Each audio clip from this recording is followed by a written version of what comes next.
যারা আমাদের সাথে রয়েছেন তারা যেমন নিরাপদ থাকবেন, যারা আমাদের সাথে নাই, আমাদেরকে কোনো কারণে পছন্দ করেন না, তারাও ইনশাআল্লাহ নিরাপদ থাকবেন। কিন্তু যারা মাদক বেচাকেনা করবে তারা নিরাপদ থাকবে, যারা দখলদারি করবে তারা নিরাপদ থাকবে, চাঁদাবাজরা নিরাপদ থাকবে, নির্যাতনকারী কিংবা মানুষের ফসলের জমি থেকে ধান কেটে নেওয়া মানুষগুলো নিরাপদ থাকবে? তাদেরকে নিরাপদে রাখার মতো যত নিরাপদ জায়গা আমাদের আছে নাই। তাদেরকে নিরাপদ রাখবে কে? সরকার। কোথায়? জেলখানায়। এজন্য মাদকের বিরুদ্ধে আমরা জিরো টলারেন্সে থাকবো, খবরদার। এরকমের যদি কারো অভিলাষ থেকে থাকে তারা বিএনপি করবেন না দয়া করে, চাঁদাবাজরা কিন্তু বিএনপি করবেন না দয়া করে, দখলদাররা দয়া করে বিএনপি করবেন না। আমরা চরপেশনকে মানবিক চরপেশন হিসেবে উপহার দিতে চাই। আমি নিজে জন্মের পর থেকে চরপেশনের যে ইউনিয়নকে বিএনপির ঘাঁটি হিসাবে সবসময় চিনে আসছি তা হলো এই মাদ্রাজ। ধরেন আপনি ভোট চাইতে গেলেন, সিগারেট টানতে টানতে গেলেন বা বিড়ি টানতে টানতে গেলেন, আর একজনকে বললেন যে ভাই ধানের শীষে ভোটটা দিবেন, আর একজনকে বললেন যে এই মাকারা লাগিয়ে দাও। এটাই কোন আচরণ হলো? আপনি যখন রাজনৈতিক কর্মী তখন আপনার কথাবার্তা কেমন, আপনার বেশভূষা কেমন, আপনার আচরণ কেমন, ভদ্রতা জ্ঞান কেমন, এগুলো কিন্তু মানুষ খেয়াল করবে। আপনি যাবেন, কুশল বিনিময় করবেন, উনি কেমন আছে আগে জানতে চাইবেন। আমাদের প্রিয় নেতা বিএনপি ভারপ্রাপ্ত চেয়ারম্যান জনাব তারেক রহমান গত 16 বছর ফ্যাসিবাদ বিরোধী ধারাবাহিক আন্দোলনের নেতৃত্ব দেওয়ার সময় প্রায়ই বলতেন, আপনারা ভোট দিয়ে বিএনপিকে ক্ষমতায় আনবেন, এজন্য আমি লড়াই করছি না, আমি লড়াই করছি, আন্দোলন করছি আপনারা যাতে আপনাদের ভোটের অধিকারটুকু ফেরত পান। ষড়যন্ত্র এখনো চলমান, কিন্তু আমরা চাই এই অন্তর্বর্তীকালীন সরকার খুব দ্রুততম সময়ের মধ্যে বাংলাদেশে একটি নির্বাচনের ঘোষণা দিক। সেই নির্বাচনের জন্য বিএনপি সবসময় প্রস্তুত ছিল, এখনো প্রস্তুত রয়েছে। যার কাছে ভোট চাইতে যাবেন, ভোট চাওয়ার শেষে তার অনুমতি নিয়ে তার বাসায় একটি পোস্টার লাগিয়ে দিয়ে আসবেন, যদি উনি এলাউ করেন। আর যদি এমন হয় যে ওনার পাকা বাড়ি, উনি ওই দেয়ালে পোস্টার লাগাতে চান না, তাহলে লাগাবেন না। এরপরে আবার যাবেন, একইভাবে সালাম এবং কুশল বিনিময়ের পরে আপনার ভোটার স্লিপ দিয়ে আসবেন। এরকমের যতবার সুযোগ হয় ভোটের দিন পর্যন্ত আপনারা এই ভোট চাওয়া এবং গণসংযোগ অব্যাহত রাখবেন। রাষ্ট্র সংস্কারের 31 দফা ইতিমধ্যেই জাতির সামনে উপস্থাপন করেছেন আমাদের প্রিয় নেতা জনাব তারেক রহমান।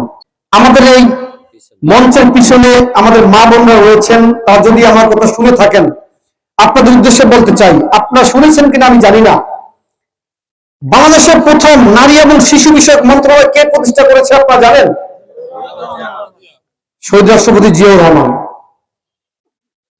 তিনি শুধু মন্ত্রণালয় প্রতিষ্ঠা করেছেন তা নয়, নারী নির্যাতন, শিশু নির্যাতন যাতে না হয় তার জন্য তিনি আইন করেছেন, যে আইনের সর্বোচ্চ শাস্তি হচ্ছে মৃত্যুদণ্ড এবং যাবজ্জীবন। নামাজ শেষে সবসময় দোয়াতে আমাদের নেত্রী বেগম খালেদা জিয়া, আমাদের আদর্শের জনক শহীদ রাষ্ট্রপতি জিয়াউর রহমান এবং আমাদের প্রিয় নেতা জনাব তারেক রহমানকে আপনার দোয়াতে রাখবেন। যদি আল্লাহ তৌফিক দান করেন, ভবিষ্যতে চরপেশনের নদী ভাঙ্গন রোধের জন্য আমরা স্থায়ী প্রকল্প ইনশাআল্লাহ গ্রহণ করব, যদি আল্লাহ তৌফিক দান করেন। আপনাকে ধন্যবাদ। আসসালামু আলাইকুম। ঢাকা কলেজ থেকে তিনি পাশ করে ঢাকা বিশ্ববিদ্যালয়ে ভর্তি হন, সেদিন থেকেই তার মনে স্বপ্ন ছিল এই চরপেশনের নেতৃত্ব দিবেন। তাই তিনি বক্তব্য বলেছেন, আমি মিছিলের শেষ পথে থেকে আমি আজকে এই মিছিলের সম্মুখ ভাগে এসে আমি মাননীয় আমাদের নেতা জনাব তারেক রহমান এবং আমাদের মহিষী নেত্রী বেগম খালেদা জিয়া তাকে ধানের শিশু উপহার দিয়েছেন।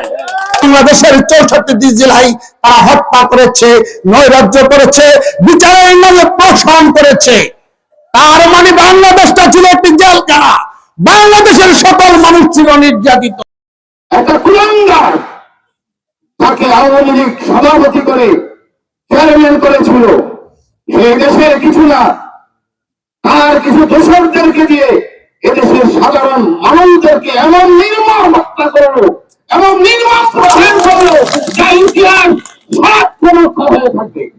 আজকের আমাদের এই নেতা জনাব নুরুল ইসলাম নয়ন ভাইয়ের এই পথসভার একটাই উদ্দেশ্য, আগামী জাতীয় সংসদ নির্বাচনে তাকে বিপুল ভোটের মাধ্যমে আমরা বাংলাদেশের 1 নম্বর জাতীয় সংসদ নির্বাচিত করব। সেই হলো আজকের আমাদের পথসভার উদ্দেশ্য। আমাদের আজকের জনাব নুরুল ইসলাম নয়ন ভাইয়ের শুভ আগমন উপলক্ষে আমরা মাদ্রাজ ইউনিয়ন ঐক্যবদ্ধ হয়ে তাকে সম্বর্ধনা দিয়েছি এবং আগামী নির্বাচনে ইনশাআল্লাহ ধানের শীষে ভোট দিয়ে আমরা নয়ন ভাইকে সারা বাংলাদেশের বিপুল ভোটে নির্বাচিত করব এবং আমরা মন্ত্রী হিসাবে দেখবো ইনশাআল্লাহ। চরপেশনে গর্ববোধ করি, যেখানে যাই সেখানে তার নাম বললে আমাদেরকে আত্মীয়তা আপ্যায়ন করে।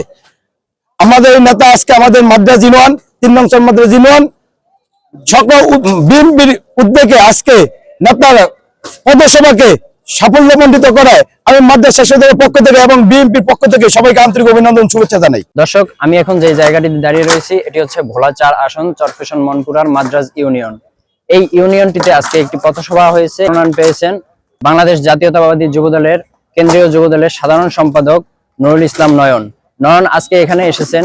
তিনি এই ইউনিয়নটিকে বিএনপির ঘাঁটি হিসেবে উল্লেখ করেছেন। একই সাথে তিনি বিএনপির 31 দফা বাস্তবায়নের লক্ষ্যে সকলকে ঐক্যবদ্ধ হয়ে কাজ করার জন্য আহ্বান করেছেন।